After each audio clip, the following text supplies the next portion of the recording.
कहा जाता है कि जब देवशिल्पी विश्वकर्मा ने भगवान जगन्नाथ, बलभद्र और सुभद्रा की मूर्तियां बनानी शुरू की, तब उन्होंने राजा इंद्रद्युम्न से कहा, पुरी धाम, जहां समुद्र की लहरें भी जगन्नाथ जगन्नाथ कहती हैं, यही विराजमान है भगवान जगन्नाथ, जिनकी बड़ी बड़ी गोल आंखें हर आने जाने वाले को ठहरकर देखने पर मजबूर कर देती हैं। कभी आपने सोचा है, भगवान जगन्नाथ की आंखें इतनी बड़ी क्यों हैं? उनमें पलकें क्यों नहीं हैं? क्या वे सचमुच हर भक्त को देख रहे होते हैं? आज की यह कथा इन्हीं सवालों के उत्तर खोलती है। राजा इंद्रद्युम्न और दिव्य आदेश। बहुत समय पहले मालवा देश में राजा इंद्रद्युम्न राज्य करते थे। वे भगवान विष्णु के अनन्य भक्त थे। एक रात राजा ने स्वप्न देखा। भगवान स्वयं कह रहे थे, हे राजन, नीलाचल में मैं जगन्नाथ रूप में प्रकट होना चाहता हूँ। मेरी ऐसी मूर्ति बनवाओ जो पूरे संसार को मेरा साक्षात दर्शन करा सके। राजा नींद से जागे तो उनका हृदय भक्ति से भर गया। उन्होंने तुरंत पुरी जाकर भव्य मंदिर निर्माण का संकल्प लिया। दारू ब्रह्म और विश्वकर्मा। कई वर्षों की खोज के बाद समुद्र तट पर एक अद्भुत लकड़ी दारू ब्रह्म प्राप्त हुई। उस लकड़ी से मूर्तियां बनाने स्वयं देवशिल्पी विश्वकर्मा वृद्ध साधु के वेश में आए।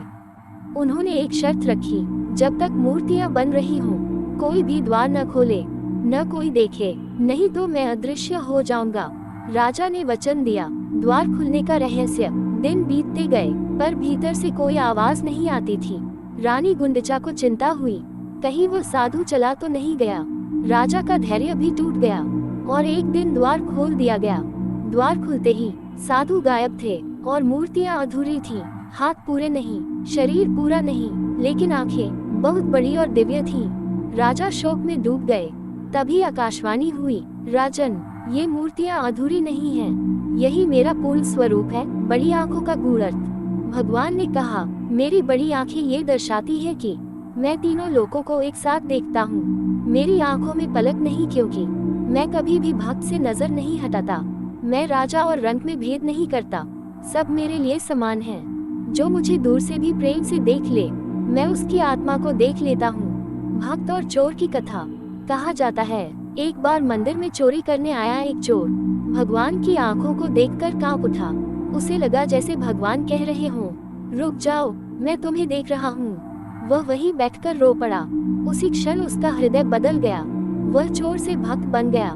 समुद्र और जगन्नाथ। आज भी पुरी में कहा जाता है, जब समुद्र की लहरें उग्र हो जाती हैं, तो भगवान जगन्नाथ की आंखें मानो उन्हें नियंत्रित कर लेती हैं। भक्त कहते हैं, ये आंखें केवल देखने के लिए नहीं, संसार को संभालने के लिए हैं। अगर आपको भगवान जगन्नाथ की ये रहस्यमयी कथा पसंद आए हो, तो वीडियो को लाइक करें, अपने परिवार के साथ शेयर करें और ऐसे ही भक्ति व संस्कार की कहानियों के लिए हमारे चैनल बाल सांस्कृतिक को सब्सक्राइब करना न भूलें। जय जगन्नाथ।